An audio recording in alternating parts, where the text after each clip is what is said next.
Miraremos definición, nomenclatura común, nomenclatura WIPA, propiedades físicas, propiedades químicas e importancia.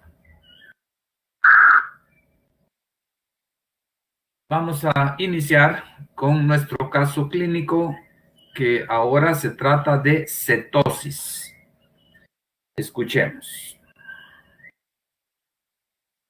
Julio era una persona que siempre se esforzaba el 110%. Sin embargo, cuando la economía se hundió, perdió su trabajo. Consiguió 2 trabajos que juntos pagaron las facturas. Desafortunadamente, el exceso de trabajo le causó estragos en su horario de sueño. Julio comía mucha comida chatarra de alto contenido calórico, y en pocos meses había ganado 20 libras. Disgustado consigo mismo, cambió su dieta. Casi recortó los carbohidratos y consumió principalmente productos cárnicos. Su esposa estaba molesta por su pérdida de peso y se quejó de que tenía mal aliento desde que empezó a hacer dieta. Julio explicó que era un síntoma de cetosis, una señal de que su cuerpo quemaba grasa. Julio estaba contento con su progreso hasta que se encontró en la sala de emergencias. Los cálculos renales debían ser el peor dolor que había experimentado.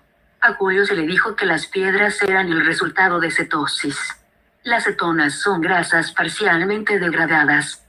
Una acumulación de cetonas en la sangre puede causar que el cuerpo produzca altos niveles de ácido úrico, un factor de riesgo para los cálculos renales. Los cálculos renales de ácido úrico pueden ser causados por la ingestión de demasiada carne.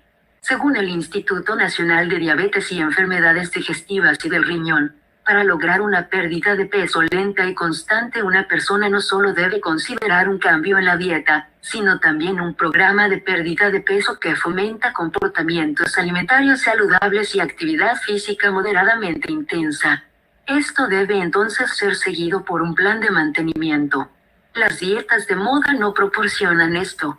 La cetosis es una situación metabólica del organismo originada por un déficit en el aporte de carbohidratos, lo que induce el catabolismo de las grasas a fin de obtener energía, generando unos compuestos denominados cuerpos cetónicos, los cuales descomponen las grasas en cadenas más cortas, generando acetoacetato que es usada como energía por el cerebro. En estados de ayuno aporta el 75% de la energía, y el resto de los órganos del cuerpo humano.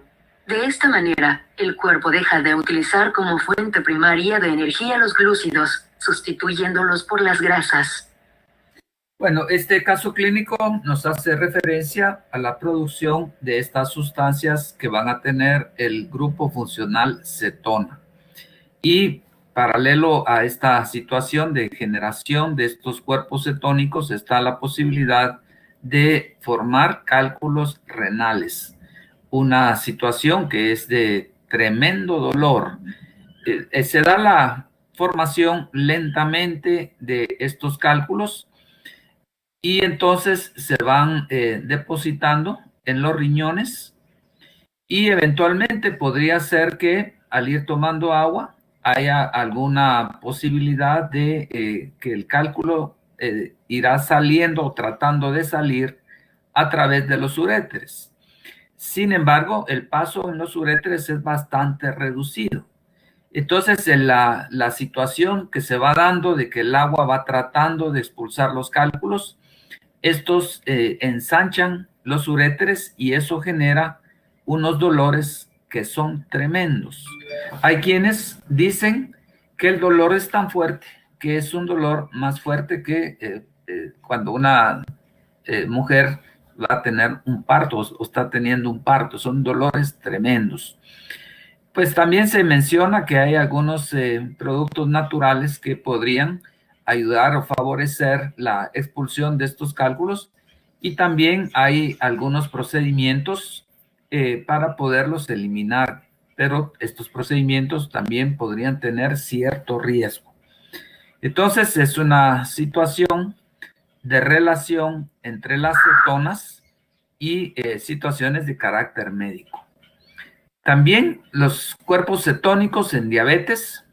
En una persona con diabetes se producen cuando no hay suficiente insulina para meter la glucosa dentro de las células.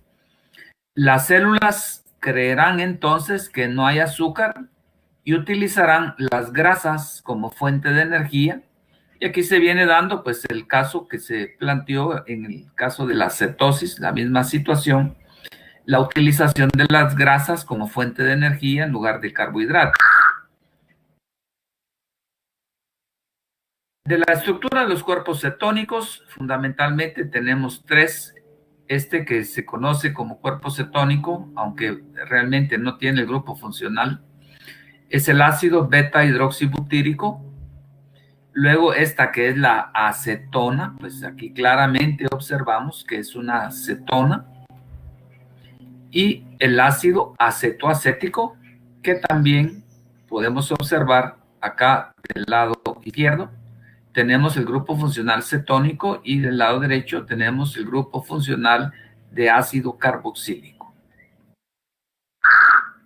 En estas situaciones de producción de cuerpos cetónicos, entonces las personas se delatan por el fuerte olor que tienen en su aliento de acetona, que tiene un olor muy particular.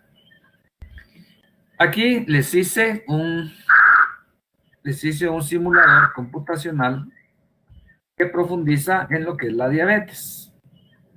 Para los estudiantes que son excepcionales y quieren profundizar en su conocimiento, esto tiene una relación tremenda con el estudio de las ciencias médicas, porque pues es conocido, son datos estadísticos que cada vez hay más personas que padecen de diabetes. Entonces es todo un estudio computacional que va relacionando estructuras y pues la situación de la diabetes. Entonces, aquí, pues en todo el desarrollo de este estudio computacional, les van a aparecer las estructuras más importantes que van a tener relación con esta situación. Entonces, los invito a las personas que son de avanzada, que les interesa profundizar en algunos aspectos, pues los invito a que se metan y que estudien un poquito este simulador computacional.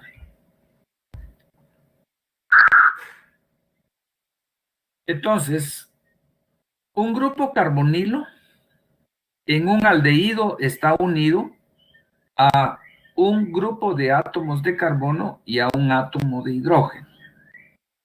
Entonces, aquí en la parte central, en este dibujo, podemos observar propiamente lo que es el grupo funcional aldehído. Nos damos cuenta que acá en rojo aparece el grupo funcional y podemos ver claramente que ese carbono está unido a otro carbono que pues puede ser de cualquier cadena. La característica propia entonces de los aldehídos es que se ubican en el extremo y va a ser tremendamente importante la ubicación del hidrógeno que está con el grupo carbonilo, este hidrógeno que está acá. A este le tendremos que poner alguna atención porque él nos va a indicar posteriormente en estructuras más complejas en las cuales digamos que hay un aldehído que reacciona con cierta sustancia, se forma un producto, entonces nosotros ubicaremos ese hidrógeno que permanecerá y eso nos permitirá concluir que pues esa sustancia que estemos analizando, que puede tener cierta complejidad, proviene de un aldehído. Entonces se los dejo remarcado para que ustedes pues vayan fijando su atención en algunas cosas pues de las cuales nos valdremos para poder entender ciertas reacciones que vamos a considerar y que tienen cierto nivel de complejidad. Vamos ahora observando lo que es una cetona. Un grupo carbonilo en una cetona está unido a dos grupos de carbono. Esto nos indica que las cetonas se van a ubicar, el grupo funcional propiamente, se va a ubicar en una posición intermedia. Y lo podemos ver acá. Se dan cuenta que aparece el grupo carbonilo, pero vamos a tener dos grupos, dos carbonos, a los cuales está unido este grupo carbonilo. Ahorita le pondremos especial atención a este, podría ser al otro pues también, pero para hacer la diferenciación, nos damos cuenta que pues en el aldehído está el hidrógeno en el círculo celeste, mientras que en la acetona vamos a tener un grupo ahí, que ahorita es un metilo, que está también en el círculo celeste del lado derecho, pues podría ser otra cosa. Pero ese grupo que está ahí marcado ya, es un adelanto que les doy, ya poniendo la atención sobre aspectos fundamentales para hacer más entendible esto, pondremos atención en ese grupo, para luego en estructuras más complejas poder determinar si esto proviene, como les estoy indicando, de un aldehído o de una acetona. El grupo funcional carbonilo es característico de aldehídos y cetonas. Estos compuestos existen en la naturaleza y tienen un papel muy importante en los seres vivos. Ya pues lo miramos en nuestro caso clínico. Siempre nos vamos apoyando de estos casos clínicos para que ustedes se den cuenta que no estamos viendo cosas vanamente, sino que pues tienen un fundamento muy importante por su relación con las ciencias médicas. Varios aldehídos que ocurren naturalmente se utilizan como aromatizantes en alimentos y perfumes. Por ejemplo, el caso del benzaldehído, que da el olor característico de las almendras. El caso de la vainilla, todos hemos disfrutado algún pastelito de vainilla, algún helado de vainilla. Aquí, pues, nos damos cuenta que tenemos el grupo carbonilo. Acá está. Claramente está el grupo carbonilo y el hidrógeno que les he hecho mención. Este hidrógeno es importante para poder distinguir claramente que esto es un aldehído. Y luego vamos a tener en esta vainilla también la función fenólica, un hidroxilo unido a un anillo aromático, y también es un éter. Ustedes se dan cuenta acá, quiere decir que la vainilla es un compuesto relativamente sencillo, pero es un compuesto polifuncional. Y luego tenemos el cinamaldehído. A este cinamaldehído le pondremos particular atención. Este está presente en la canela. Entonces, en la actividad de laboratorio, vamos a utilizar un extracto de canela. Y aquí tenemos una novedad. Está presente el grupo carbonilo en la función aldehído, porque está en un extremo, pero démonos cuenta que esto tiene una insaturación entre alfa y beta, carbono alfa y carbono beta. Eso va a generar una situación especial en este cinamaldehído, que ya en algún momento que empecemos a estudiar reacciones de identificación de aldehídos, la presencia de ese doble enlace me va a generar en una reacción que miraremos de identificación un color diferente de todos del resto de aldehídos que no tienen esa insaturación. Entonces ya lo referiré en su momento, pero y aquí hago la salvedad de esto, que lo vamos a usar hoy en el laboratorio. Ya miraremos la práctica del laboratorio y puede ser que ustedes se retornen a su estudio y pues aquí como esto quedará grabado, ustedes van a ver ya que se los estoy indicando. Este es un aldehído insaturado. El cinamaldehído, que es constituyente de la canela. Las cetonas de uso común. La acetona, famosísima, es un quitaesmalte de uñas. Se usa, por lo tanto, como un disolvente. Tiene una polaridad lo suficientemente conveniente para disolver muchas pinturas. La propanona es conocida también como propanona, dimetilcetona o acetona. La butanodiona, a los que nos gustan los poporopos, pues hemos percibido el olor muy característico de estos y eventualmente cierto sabor. en los poporopos, y esto es generado por esta diona. Observamos que tiene dos grupos cetónicos, es decir, dos carbonilos que corresponden a la función cetona. De los usos de los aldehídos. El formaldehído, que es el aldehído de un solo átomo de carbono, el más pequeñito, se utiliza en la fabricación de plásticos y resinas, en la industria fotográfica, explosivos y colorantes, y muy particularmente importante para ustedes, como antiséptico y preservador. Ya cuando ustedes hagan sus prácticas con cadáveres, los cadáveres se mantienen sumergidos en una solución de formaldehído al 40%, que se conoce como formol o formalina. El formaldehído es un gas.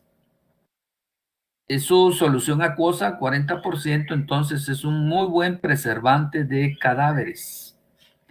Cuando ustedes ya hagan sus prácticas anatómicas sobre los cadáveres, entonces van a sentir ese olor bastante fuerte, característico del formaldehído. Y lo que hace esto, pues, es evitar el proceso de descomposición natural. En cuanto a los usos, fabricación de resinas, plásticos, solventes, tinturas, perfumes y esencias. Efectos narcotizantes e irritantes. Ustedes se recordarán cuando estudiamos el caso del etanol, que mencionamos que se oxida a acetaldehído. Este acetaldehído es el que realmente causa las situaciones en las personas que han bebido exceso de alcohol, esa situación de incoordinación corporal, y que hace que un borracho pues a veces termine incluso cayéndose, no puede caminar recto. Esto es generado por los efectos del acetaldehído. El glutaraldehído, que es otro aldehído, es un desinfectante en frío y se utiliza en el curtido de pieles. Cuando uno está cerca de algún lugar en donde trabajan las pieles, también se siente un olor muy especial. Y este es causante de dermatitis alérgica. Una situación que en mis lecturas yo encontré fascinante es la situación del burgional en el proceso reproductivo. Este es otro aldehído, pero esto me fascinó. Entonces dije yo, pues esto es un buen material para dar ejemplos de las situaciones de relación entre los aldehídos y aspectos biológicos. La bioquímica del proceso reproductivo incluye un mecanismo en el cual el esperma fertiliza por su habilidad de oler un óvulo cercano. No en un sentido literal, pues, porque el espermatozoide no tiene nariz.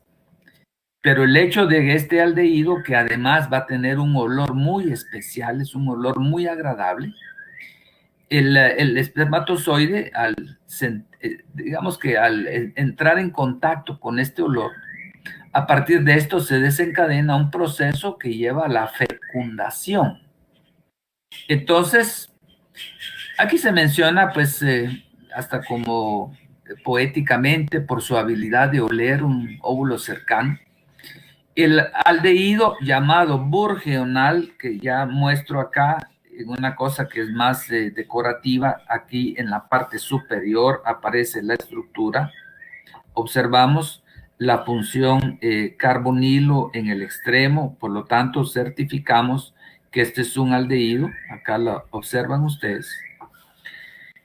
Entonces, este burgional activa esta habilidad por su aroma, mientras que otro aldehído de cadena continua, también de 11 átomos de carbono, que es realmente el undecanal aldehído de 11, la desactiva. Esta foto ahorita, justamente del momento de la concepción, tiene una ampliación de 3.500 veces, pero hay algo más incluso que nos va a llevar a ciertas reflexiones. Y esto lo vamos a ver a través de este video.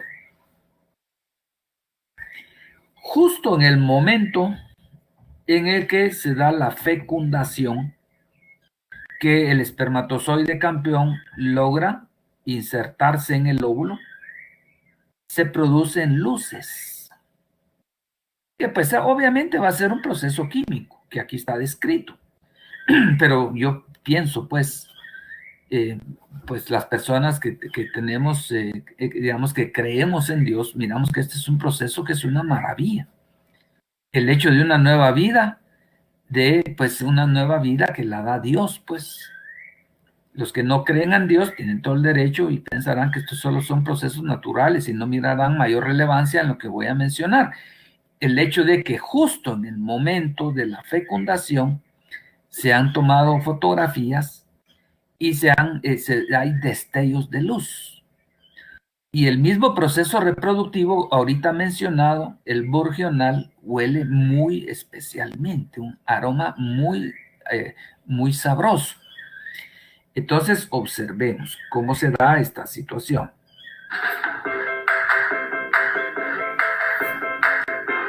Se ven unos destellos. El momento exacto en el que espermatozoide fecunda el óvulo. Gracias a un sensor fluorescente, científicos de una universidad de Estados Unidos captaron por primera vez estos destellos cuando un esperma hace contacto con el óvulo. Estos fuegos artificiales son en realidad chispas de zinc explotando. Cuando se juntan en moléculas que emiten una luz, es así que pueden ser captadas por cámaras microscópicas. Realmente es un evento maravilloso, pues es una nueva vida. Que por cierto, hay personas que las desprecian. Y ya, pues eso constituido, que es la génesis del nuevo ser humano, pues que va a ser, es un ser humano ya ahí, porque eso ya tiene alma. Otros quieren argumentar que son puras células y que por lo tanto pueden eliminar esas células, pero los que tenemos fe, creemos en Dios, pues sabemos que esta es una vida que es dada por Dios, pues, y con toda la importancia de esto y de tratar de preservar esa vida, porque es un ser humano. Una cosa que a mí me da, no sé qué, pues, unas publicaciones que a veces he leído, en Estados Unidos se penaliza por destruir un huevo de águila, que es el ave nacional de los Estados Unidos, un huevo de águila, pero pueden matar millones de óvulos fecundados de seres humanos y eso pues para muchos eso no es importante, pues la vida del ser humano, pero un águila sí se protege. Entonces, el burgional es un aldehído aromático usado en perfumería. Miren qué elegante esto. Tiene un olor que se parece a los lirios. Es un líquido amarillo pálido a temperatura ambiente. Se ha encontrado recientemente que es un quimioatractor para los espermatozoides, de acuerdo a lo que yo mencionaba, activando un receptor específico olfatorio llamado OR1D2, el cual abre los canales de calcio en el esperma, permitiendo que se muevan al doble de velocidad y favoreciendo el proceso reproductivo. Lo que se mencionaba que el espermatozoide olía el burgional, que en un sentido hasta medio poético, realmente el proceso químico es este. El burgional se supone que está involucrado en localizar al óvulo. Bueno, entonces aquí observamos su estructura. Pues miremos la trascendencia de esto. Esto es generador de vida, porque a través de esto se lleva a cabo ese proceso reproductivo. Y pues, ¿qué más evidencia la que estoy presentando? De que nos demos cuenta la relación de los aldehídos con la vida, pues, y esto mismo es generador de vida. Vaya, si no es importante su estudio. De las cetonas, en cuanto a sus usos, como aditivos para plásticos, para fabricar fibras sintéticas, fabricación de saborizantes, para hacer medicamentos, para hacer vitaminas, fabricación de cosméticos. Bueno, entonces, Pues profundicemos un poquitín en cuanto a cómo está constituido el grupo carbonilo. Más que el simple hecho de decir memorísticamente que el grupo carbonilo es un carbono con un doble enlace oxígeno, pero que no sepamos mayor cosa sobre eso. Entonces nos detendremos nuevamente y profundizaremos un poquitín más en lo que es, para poder entender de mejor manera las propiedades físicas de los aldehídos y cetonas y también sus propiedades químicas. La geometría alrededor del grupo carbonilo es trigonal como los alquenos, solo que aquí no son uniones carbono-carbono doble enlace, sino carbono-oxígeno. Y por lo tanto, al ser trigonal, va a tener ángulos de 120 grados. Quiere decir que la parte propiamente en donde está el grupo carbonilo es plana. Entonces, aquí lo observamos. Y vamos de nuevo, sigo haciendo énfasis sobre este hidrógeno, que nos identifica que esto es un aldehído. Ya en una cetona, en lugar de hidrógeno, habrá otro grupo que va a ser un grupo R. Vamos observando una forma de condensar el grupo funcional que es importante aclarar. Ustedes se dan cuenta que aquí está escrito CHO. Podría uno pensar que esto es un alcohol. Les advierto que un alcohol es R o H. Normalmente aparece como carbono y va a aparecer un OH, el oxígeno primero. Si nosotros desarrollamos esto que está ahorita acá, que estoy indicando, esto que está aquí, pues no hay otra posibilidad que llegar a una estructura más desarrollada como esta. Evidentemente es un aldehído, solo hago la observación que tengamos precaución de darnos cuenta que esto no es un alcohol. Bueno, ahora las cetonas, pues igual, también tienen ángulos de 120 grados. Quiere decir que esta parte del grupo carbonilo va a ser plana, igual que el caso de los aldehídos. Esa es la tendencia. Pero si estos grupos, por ejemplo, en caso de las cetonas, si estos grupos tienen cierta repulsión, pues puede haber una desviación de ese ángulo. Y otra cosa que vamos a evaluar en este momento, de una vez yo me adelanto, preparando el camino, es ver que este grupo R y el otro grupo R, ahorita los indico en rojo, los dos grupos R, tenemos enlaces carbono-hidrógeno. Quiere decir que esto tiene más electrones, este grupo R, ahí hay más electrones que en el hidrógeno. En el grupo R de las cetonas hay más electrones, porque hay carbonos unidos a hidrógenos, o podría incluso haber otras uniones carbono-carbono. Este grupo R va a ejercer un efecto electrónico, entonces, de darle electrones al grupo carbonilo más que el hidrógeno, porque el hidrógeno solo tiene un electroncito, mientras que del lado del aldehído, el grupo R va a tener más electrones, porque hay más enlaces. Esto va a ser importantísimo entenderlo, que este grupo R va a ejercer lo que en química orgánica se conoce como un efecto inductor de dar electrones al grupo carbonilo, más que el hidrógeno. Eso va a incidir en la polaridad de esta molécula. Bueno, miremos entonces cómo va la situación en el grupo carbonilo. Yo pues les hice este simuladorcito que pretende dejar en claro aquí varias cosas que nos van a servir. Lo primero que vamos viendo es que esto es plano. Miren, totalmente plano, como que si fuera una hoja de papel. Como una hoja de papel. O sea que si hubiera otra cosa acá, pues saldría acá del plano. Por ejemplo, 4 enlaces, pero solo hay 3. Entonces, los ángulos son de 120 grados. Una situación, entonces, va a ser la siguiente. Esto es plano, ¿eh? Yo lo puedo poner acostado sobre una superficie y es totalmente plano.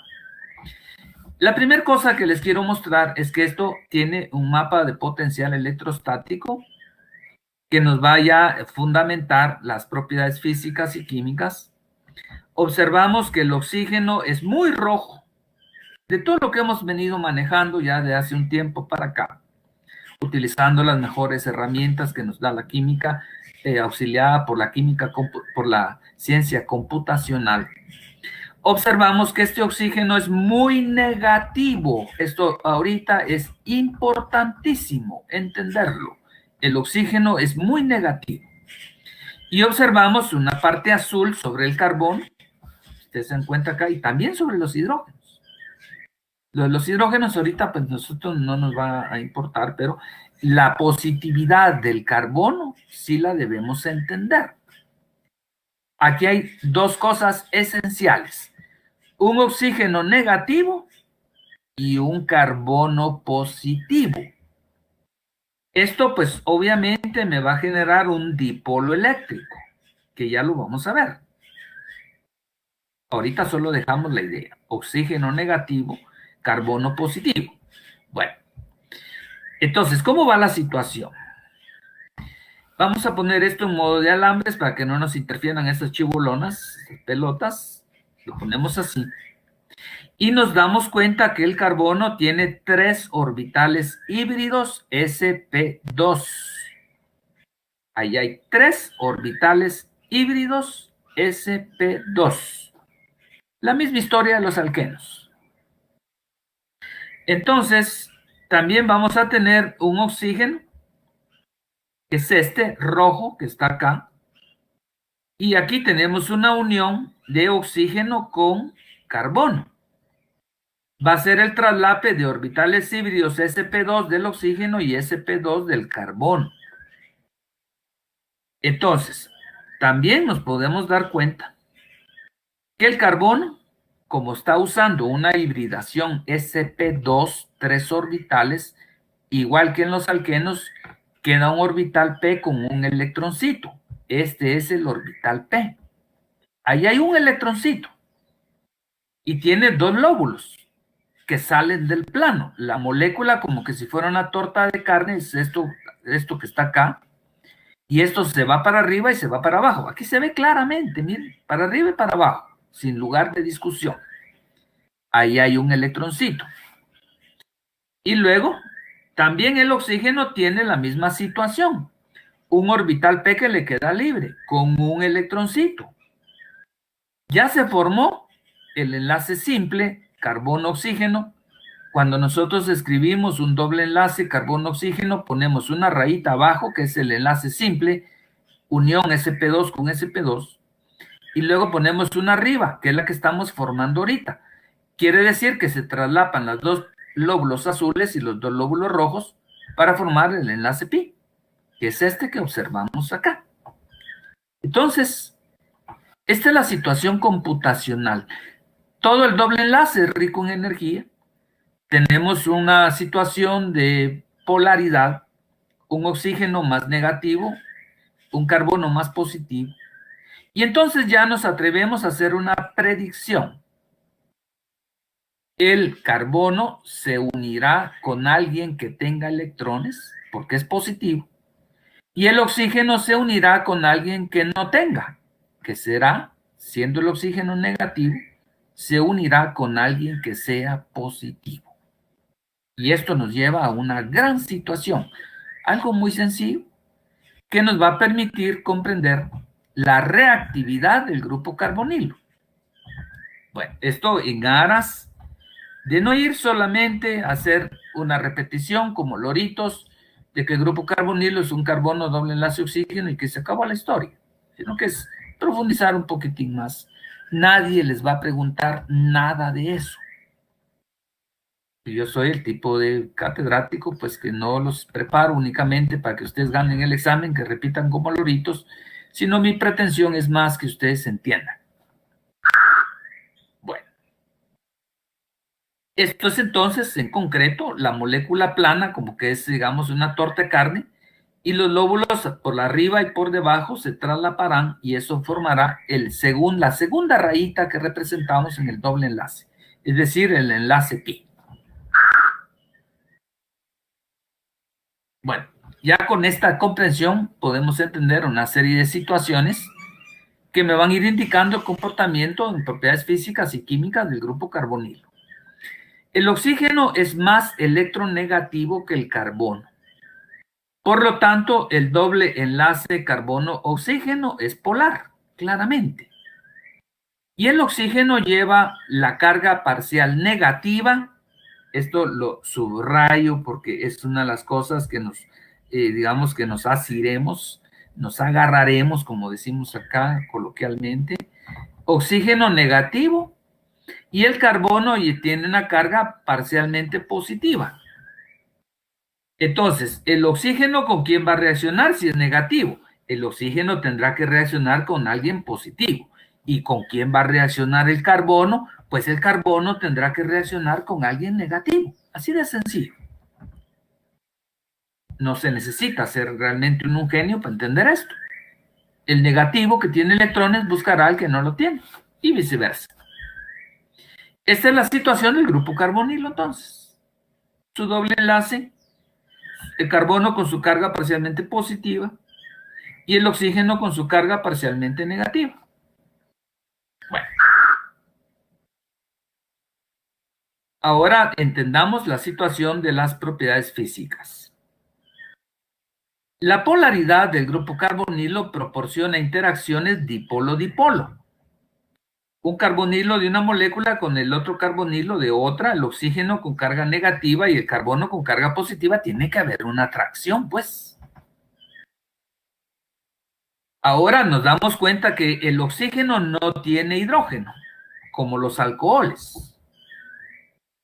Entonces, los aldehídos y las cetonas no pueden formar puentes de hidrógeno o enlaces de hidrógeno. Eso ya los va a ubicar en los puntos de ebullición por debajo de los alcoholes. Porque los alcoholes sí forman puentes de hidrógeno. Los puntos de ebullición más altos, tiene puntos de ebullición más altos que los alcanos, porque en los alcanos no hay estas polaridades que estamos observando acá. Esto no existe en los alcanos. O si existe es una cosa, pero insignificante. Y los éteres sí tenemos un oxígeno, pero va a haber una polaridad menor. Porque si ustedes se dan cuenta, aquí el oxígeno está trayendo 4 electrones porque es un doble enlace. Entonces esos 4 electrones más cerca del oxígeno harán ese oxígeno más negativo que en un éter. En un éter solo hay enlaces simples oxígeno-carbono. Solo son 2 electrones. Y entonces pues va a haber mayor polaridad sobre el oxígeno del carbonilo, porque ahí hay un doble enlace. Por eso entendemos que los puntos de ebullición en los carbonilos son más altos que en los alcanos y los éteres, y obviamente para que esto tenga sentido, tenemos que tener una masa molar similar, si no, no hay cómo comparar.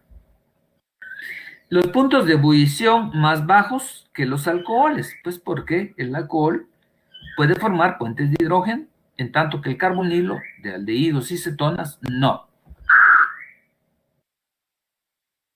Bueno, entonces vamos a hacer una comparación de puntos de ebullición ahorita en lo que nos interesa de lo que llevamos hasta el momento.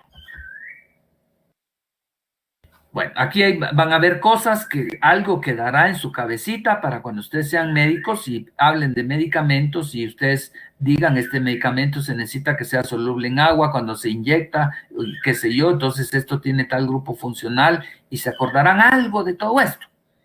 Que por lo menos habrá algo en su cabecita, podría haber algo, a simplemente de hacer un ejercicio memorístico, este más que este, más que este, más que este, más que este, saber, ¿por qué? Pues saber, pero ahí va la lista de memoria, no, es más de entender. Entonces vamos observando que todos tienen un peso similar, porque si no, no habría validez en la comparación. Todos están entre 58 y 60. Es lo primero, para yo comparar, tienen que tener un peso molar idealmente igual.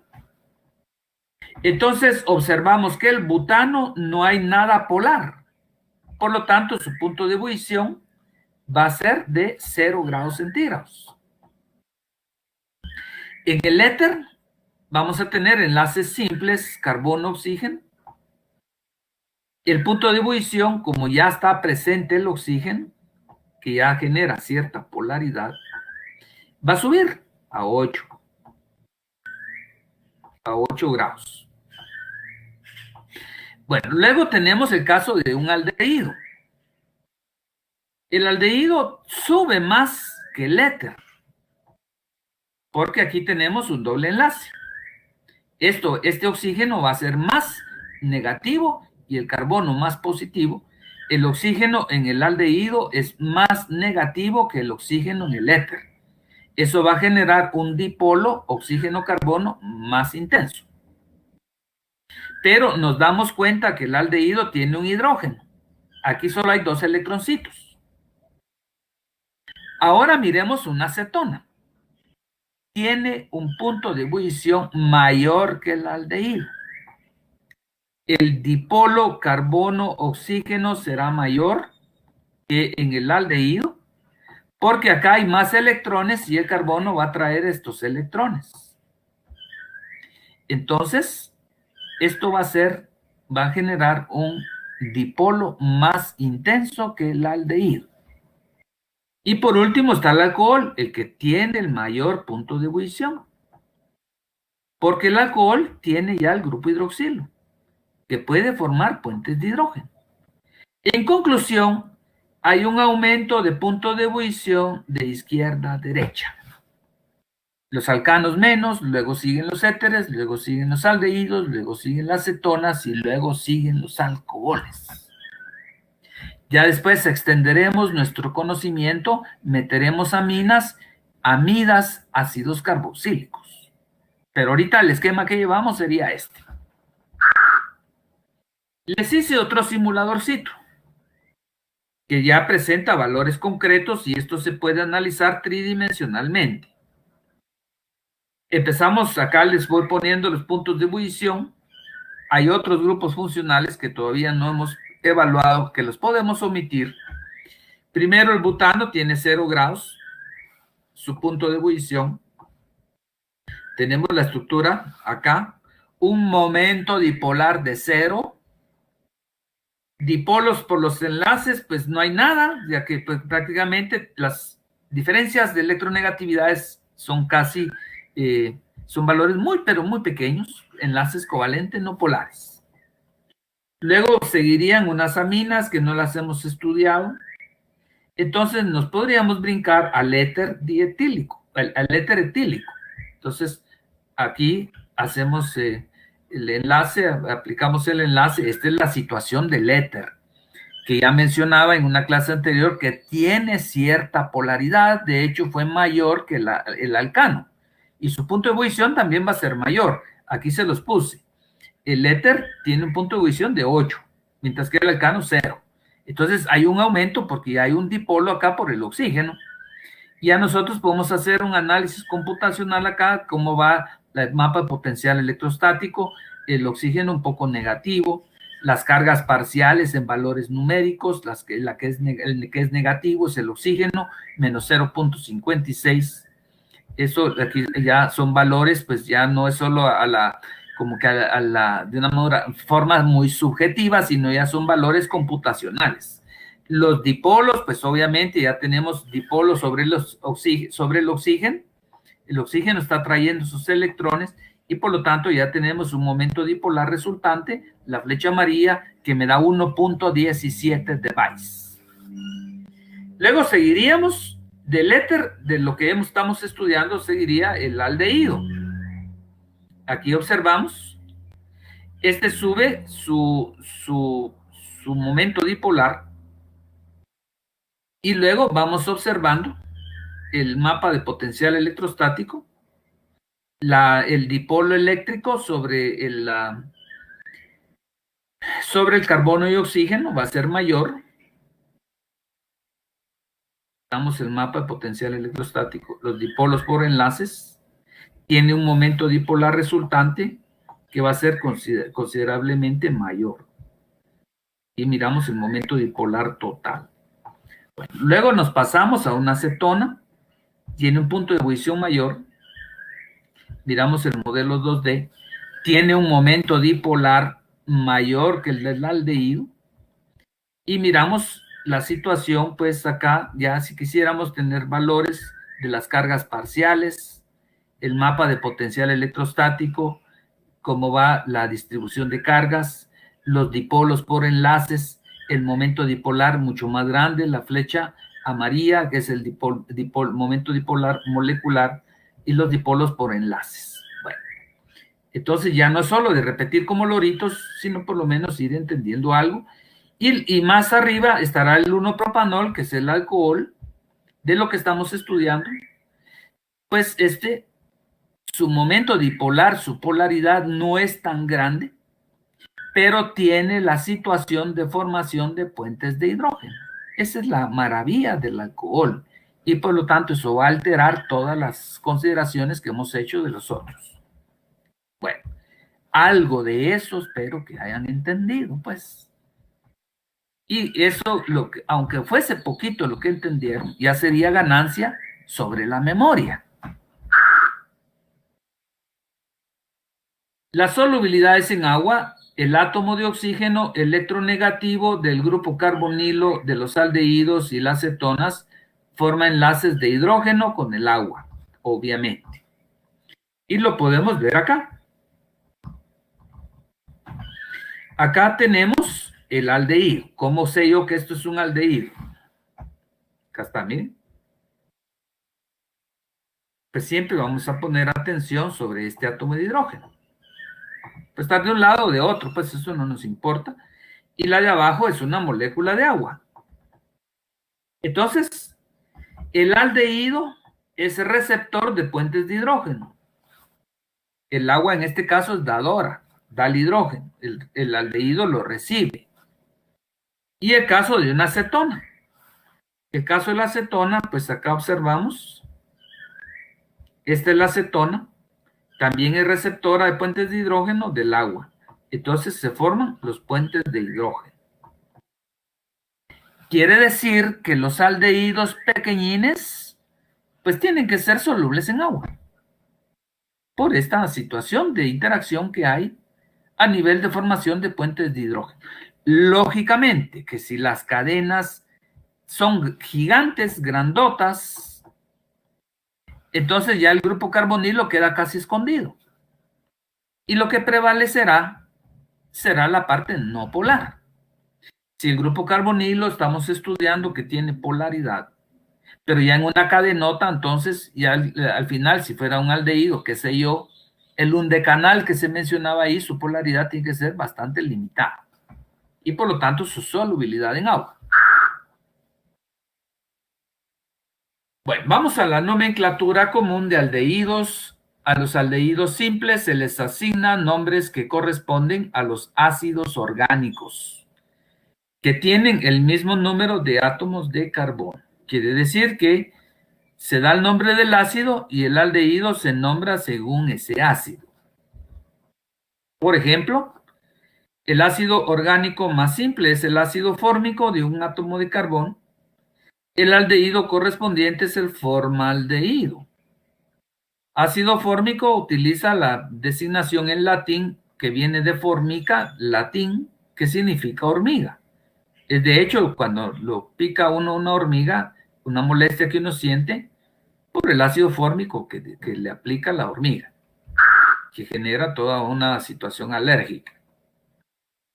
La nomenclatura común de aldehídos, para escribir el nombre común de un aldehído se elimina del nombre común la palabra ácido, porque de ahí viene su nombre, y la terminación ico del ácido se reemplaza por aldehído. Entonces, ¿cómo? Por ejemplo, el ácido fórmico, de formica, la hormiga, latín. Entonces quito ácido, quito el sufijo ico y pongo aldehído. Entonces me queda formaldehído.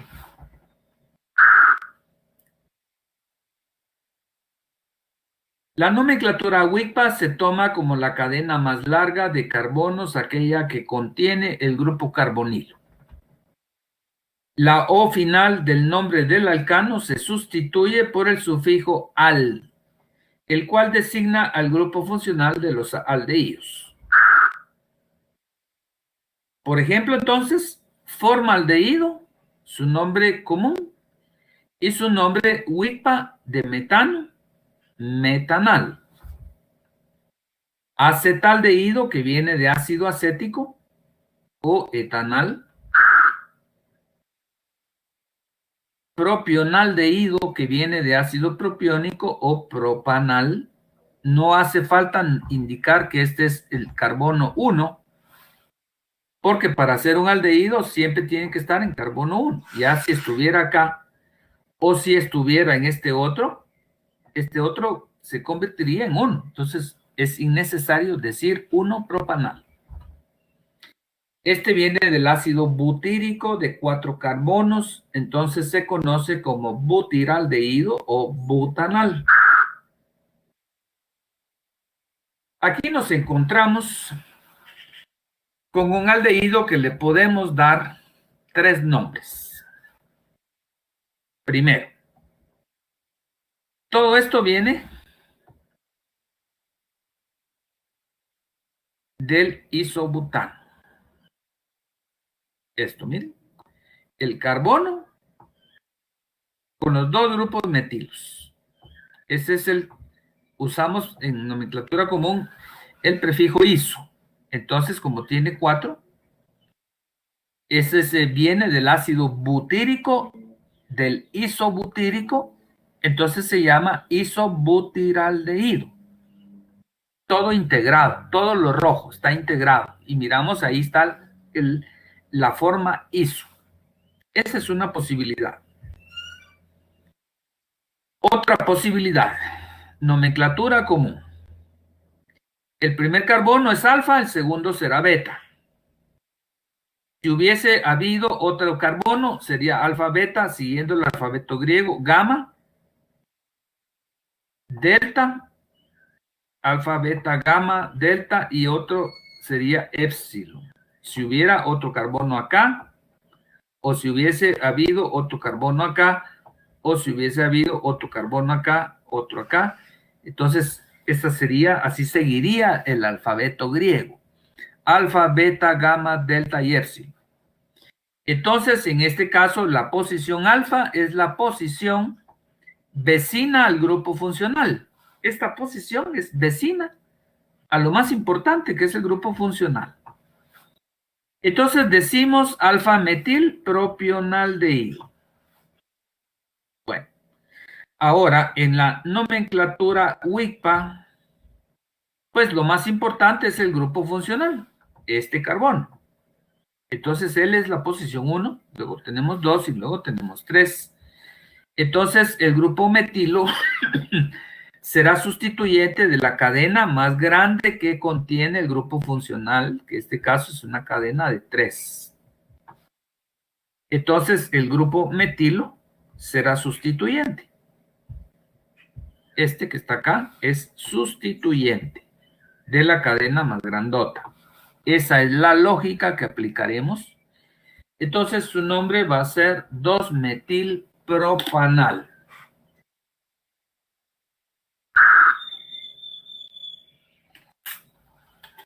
Esto viene del ácido valérico, por lo tanto lo nombramos como valeraldehído o de pentano, pentanal. De nuevo, no es necesario indicar que este es el número 1, porque no hay otra, pues tiene que ser el número 1. Entonces el 1 está de más. Este viene entonces en la nomenclatura común, pues tenemos que indicar las posiciones. Esta será la posición alfa. Esta es la posición beta. Esta sería la posición gamma, que pues ahorita no nos importa. Entonces tenemos el metilo en posición beta. Beta metil, derivado del aldehído de 4 carbonos, que viene del ácido de 4 carbonos. El ácido es el ácido butírico, por lo tanto lo nombramos como butiraldehído. Entonces me queda como beta metil butiraldehído. Otro nombre común que le podríamos dar todo esto viene del ácido el ácido isovalérico. Todo esto es el iso, el carbono con 2 metilos. Esto es iso. Y de 5, isovaleraldehído.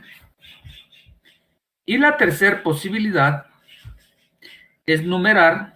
Entonces tendríamos carbono 1, carbono 2, carbono 3. Y este sería carbono 4. Entonces el grupo metilo está como sustituyente en carbono 3. Entonces me queda como 3-metil aldehído de 4, butanal. Benzaldehído es un nombre común aceptado por la Unión Internacional de Química Pura y Aplicada. El estricto nombre WIPA no tiene mucha utilidad, no se usa prácticamente, lamentablemente. Sería benceno carbaldehído, no se usa por ningún lado. Entonces, no perdemos el tiempo con él. Este va a ser el ortoclorobenzaldehído.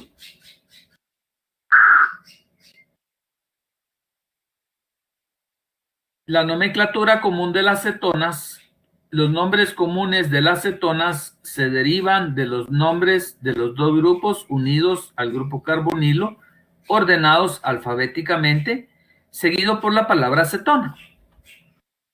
Por lo tanto, la acetona también puede llamarse como dimetilcetona, ya que hay dos grupos metilos enlazados al grupo carbonilo.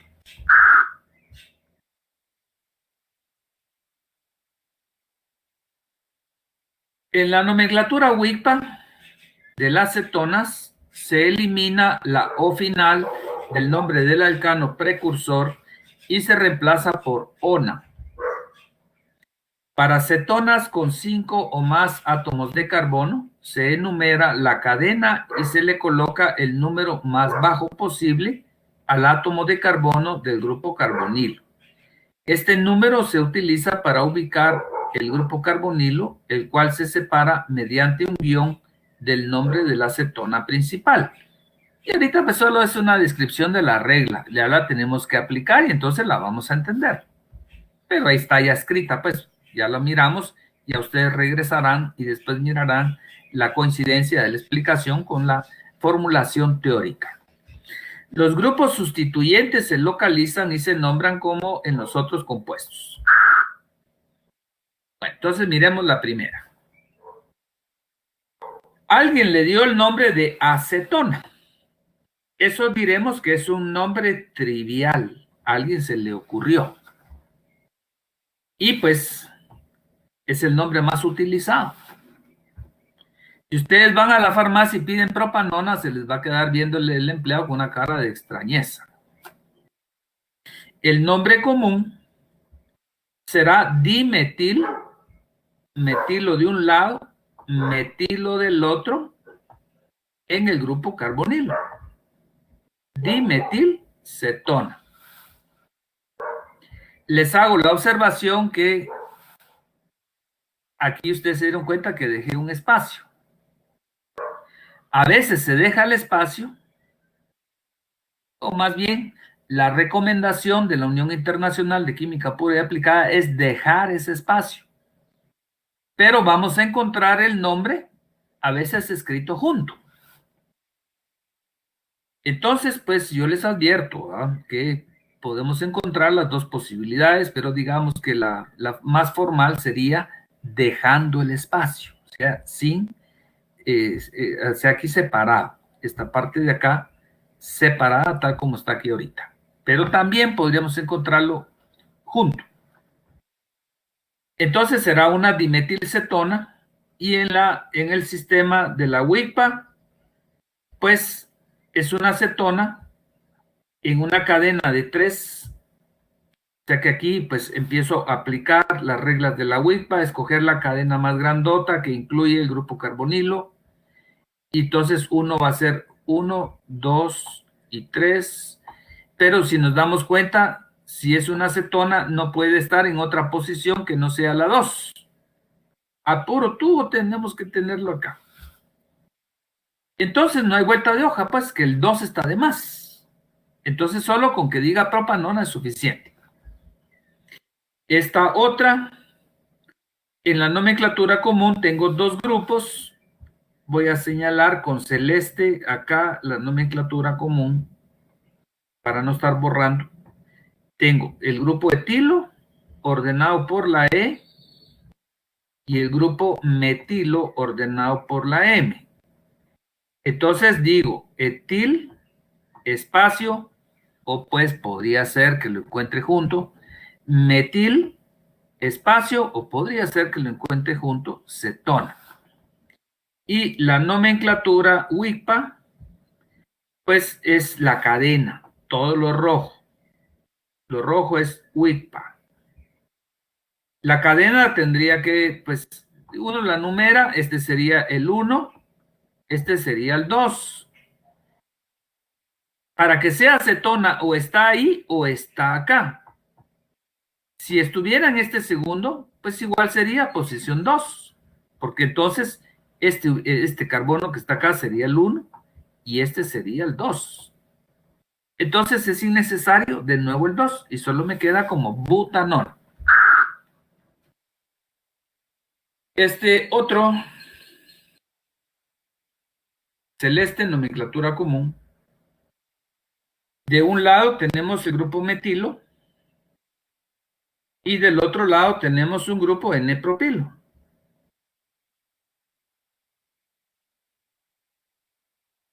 Entonces los ordeno alfabéticamente.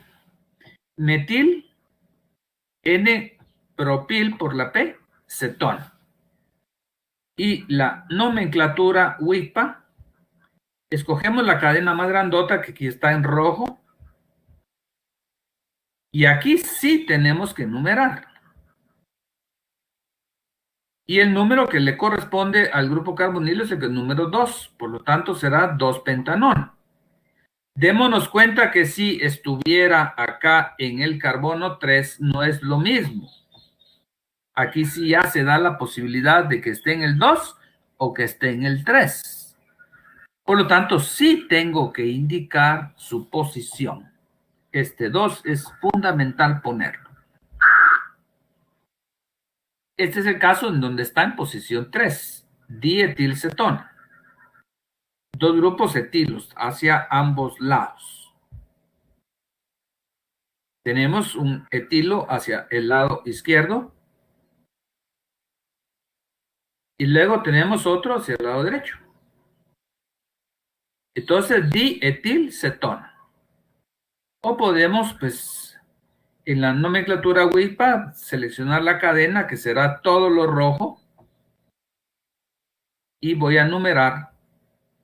Pues el grupo nos damos cuenta que está en posición 3. Entonces, me queda como 3 pentano, doy el sufijo ona, 3 pentanona. Esta otra tiene radicales diferentes. Este es un grupo isopropilo. Y del otro lado tenemos un grupo metilo.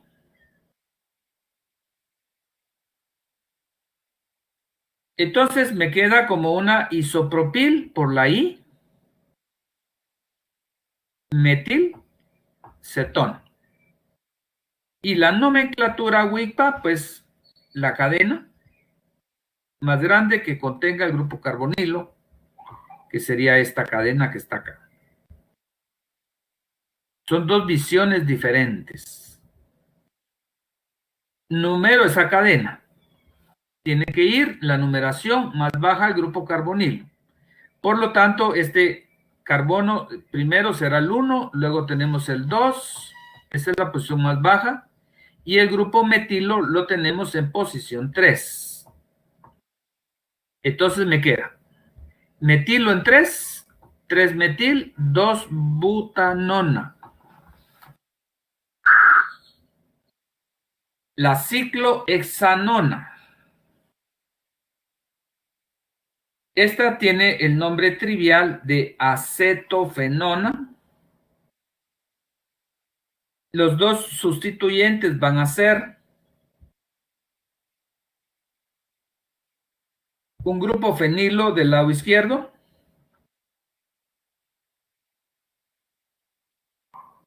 y un grupo metilo del lado derecho. Entonces me quedaría como fenilmetilcetona. O aquí se hace esto por necesidad, porque no hay para dónde. ¿Cuál es la cadena más grande? Pues tiene que ser de 2 carbonos, pues es una cosa rara. Esta acetona no existe. Esto, la etanona, eso no existe.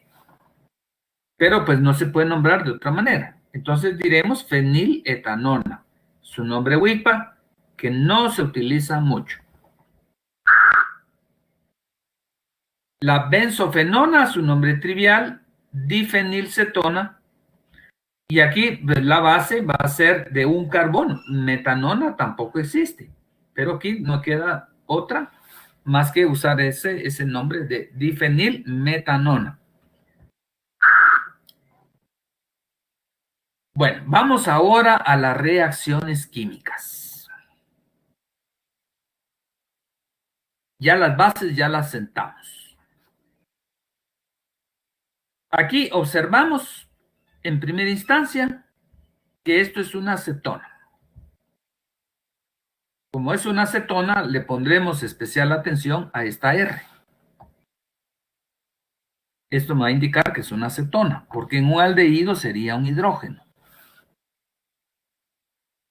¿Qué es lo que observamos? Oxígeno negativo. Esto va a reaccionar con un reactivo asimétrico que tiene una parte positiva y una parte negativa. Y el carbono observamos que es positivo. Entonces, ¿cuál va a ser la situación?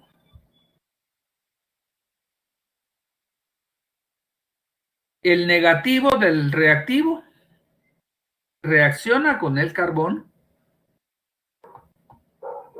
negativo con positivo. Y este oxígeno que es negativo reacciona con Y positivo. Ese es el principio de este mecanismo de adición. Dos cosas se van a agregar al aldehído o cetona. Es un mecanismo de 2 pasos. En el primer paso es el ataque de Z al carbono. Entonces es lógico que cuando entre Z no pueden haber 5 enlaces. Este tiene que romper. Este enlace se rompe. Aquí se rompió, miren, aquí en esta parte derecha se rompió. El carbono pues mantiene sus 4 enlaces.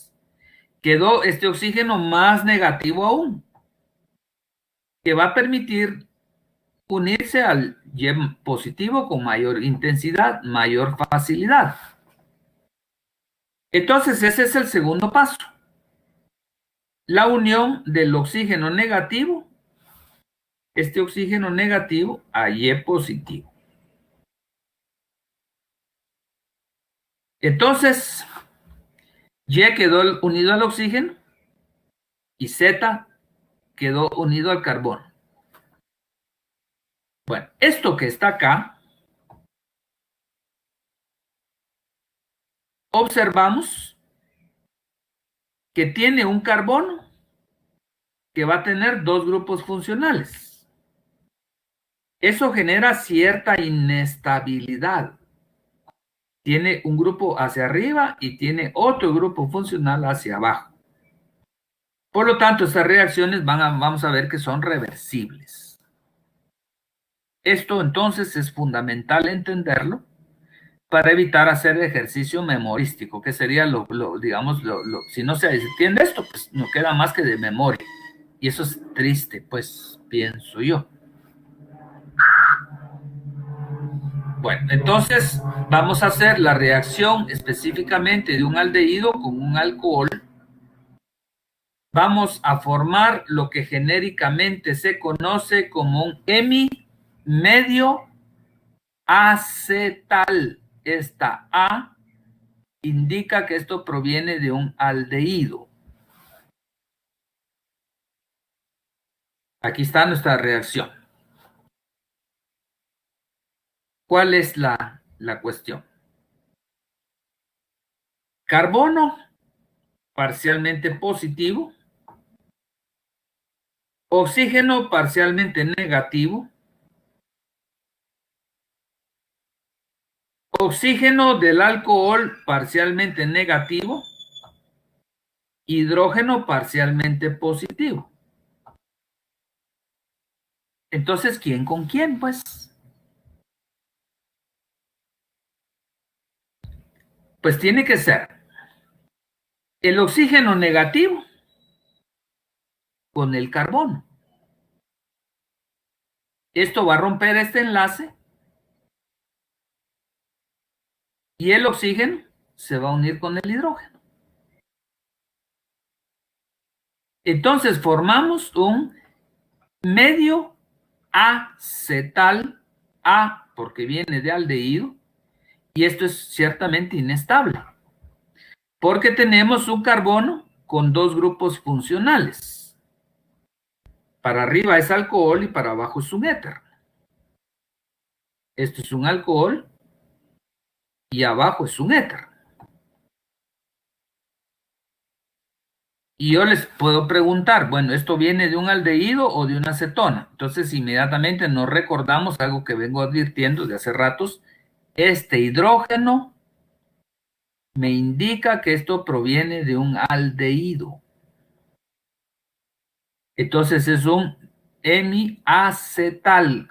Poner atención en esta A, que me indica que viene de un aldehído. Esto puede generar un segundo paso, la formación de un acetal. Volvemos a observar la A. Entonces, ¿cuál es la situación? Otra vez el mismo esquema. Carbono parcialmente positivo, oxígeno del grupo hidroxilo parcialmente negativo, oxígeno del segundo alcohol negativo e hidrógeno positivo. Entonces, ¿cuál es la situación? Pues se da una situación parecida. El oxígeno, lo voy a poner para donde va a entrar, ataca al carbono y el hidroxilo atacará al hidrógeno. Inmediatamente aquí nos damos cuenta que esto va a formar agua. Y se formó un carbono con dos grupos éter en el mismo carbono.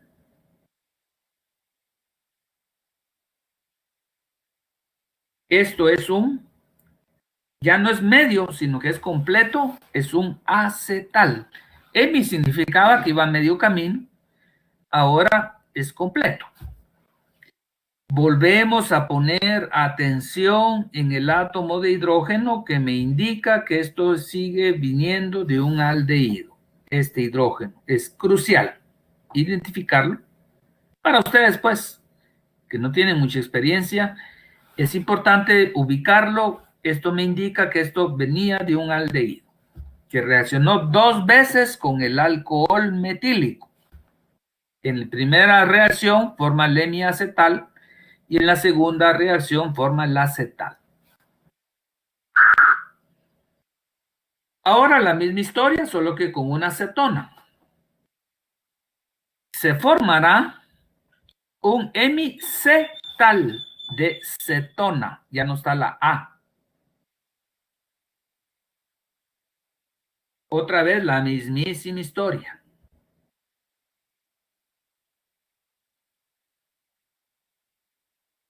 Oxígeno negativo, carbono positivo, oxígeno del alcohol negativo Hidrógeno, carga parcialmente positiva. Otra vez la mismísima historia. Entonces, el oxígeno ataca al carbón y el oxígeno del carbonilo se une al hidrógeno. Ponemos especial atención que esto proviene de una cetona. Ya no está el hidrógeno, está un metilo. Entonces hemos formado un medio cetal inestable. Cetal porque esto proviene de una cetona. Y esto puede dar el segundo paso, igual que el aldehído. Otra vez la mismísima historia. El oxígeno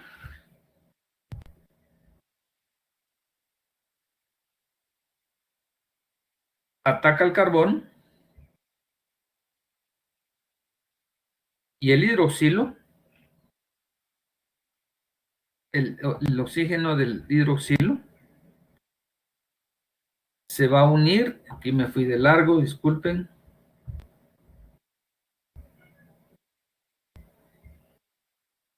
Se va a unir al hidrógeno.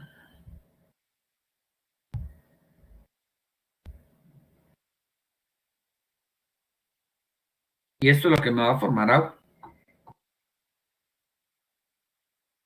Entonces, hemos formado un cetal.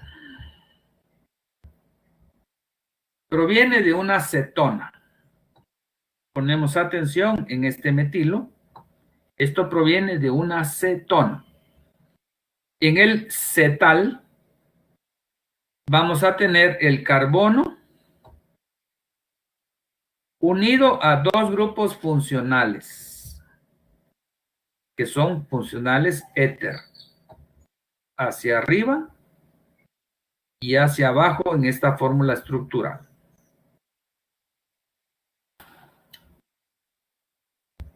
¿Por qué son importantes estas reacciones?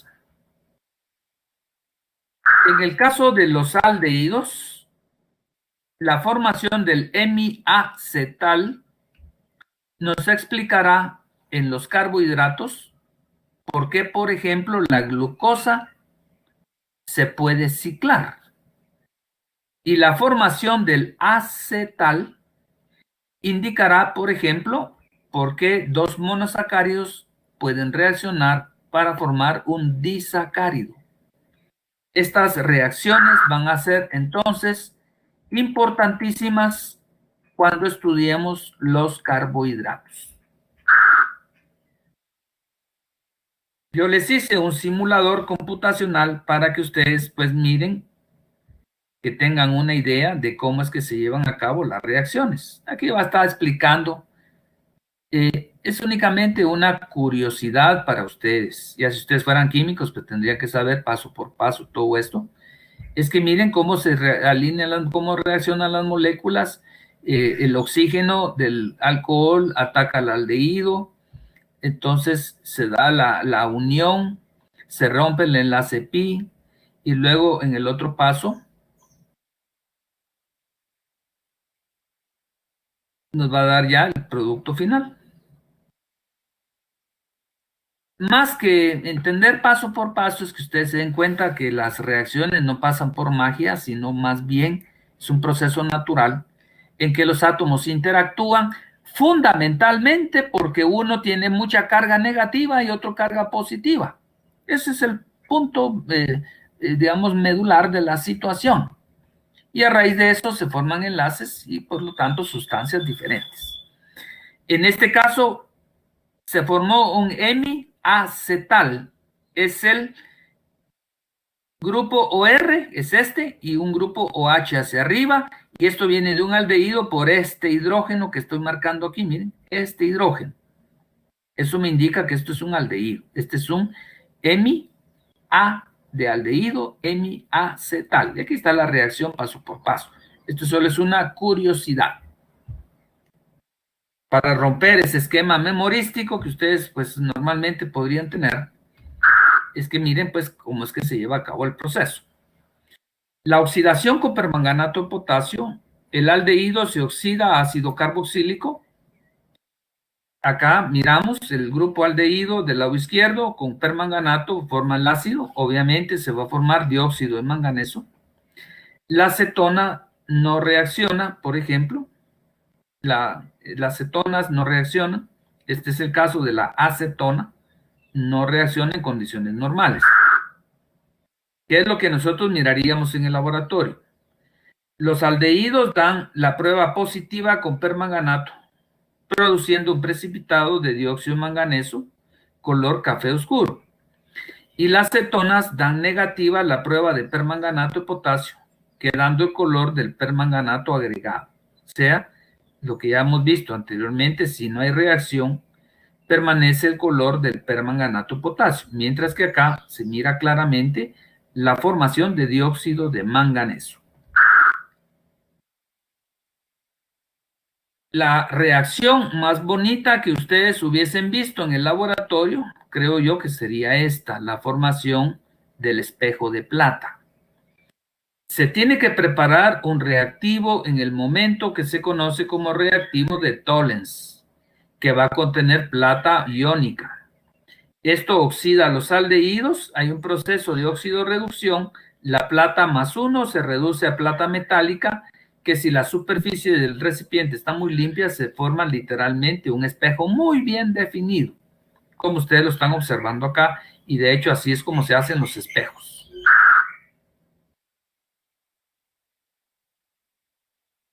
Los aldehídos entonces se oxidan y producen un espejo de plata. Aquí observamos el complejo que es el diamín plata, este complejo que está acá. Tiene carga positiva. Aquí tenemos plata más 1. Esto va a formar la sal del ácido, que ya solo la acidifico y a partir de eso obtengo el ácido carboxílico. E importantísimo, porque se forma el precipitado de plata metálica, que es lo que me va a formar el espejo de plata. El reactivo de Tollens se conoce como diamín plata y lo tengo que preparar en su momento. Ya miraremos la técnica para poderlo hacer. Las cetonas no reaccionan con el reactivo de Tollens.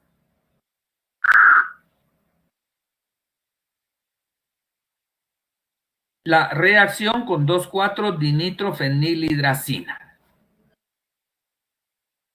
Este reactivo que está acá es la 2,4-dinitrofenilhidracina. Observamos que el carbono 1 será este en el anillo, este es el carbono 2, este es el carbono 3 y este es el carbono 4. En 2 y 4 están los grupos nitro. Posiblemente ustedes se asusten al ver esto, pero démonos cuenta que aquí hay una parte que yo solo tendré que copiar. Esta parte que está acá, miren, de esto me olvido yo, de su complejidad. Esto literalmente está copiado acá, miren. Entonces solo me voy a preocupar de la parte izquierda de esta parte roja. Esto solo está copiado. No me importa que no me asuste su complejidad. Solo la voy a copiar.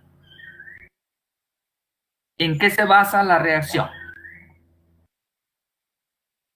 Otra vez la mismísima historia. Démonos cuenta que esto es una cetona. Carbono positivo, oxígeno negativo, nitrógeno negativo, hidrógenos positivos. Entonces ya tenemos el esquema de quién se va a unir con quién. Y será el nitrógeno con el carbono. Aquí quedó unido, miren. Y se va a formar un doble enlace. Y este oxígeno se va a unir con los hidrógenos. Y esto es lo que me va a formar agua. Aquí no está, pero la agregamos.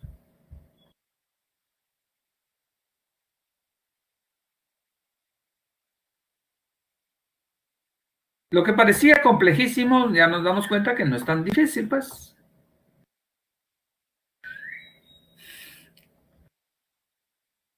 Bueno, vamos a ver que el reactivo, este grandote, es una 2,4-dinitrofenilhidracina.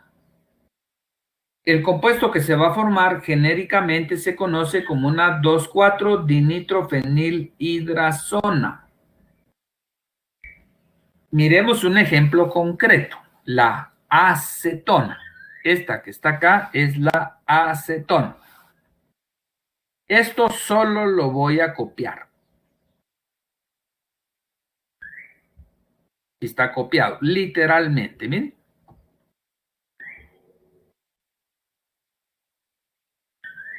Uno, nitrógeno con carbón, y voy a poner un doble enlace. Aquí está, miren. Y este oxígeno se va a combinar con estos dos hidrógenos. Y esto me va a formar agua.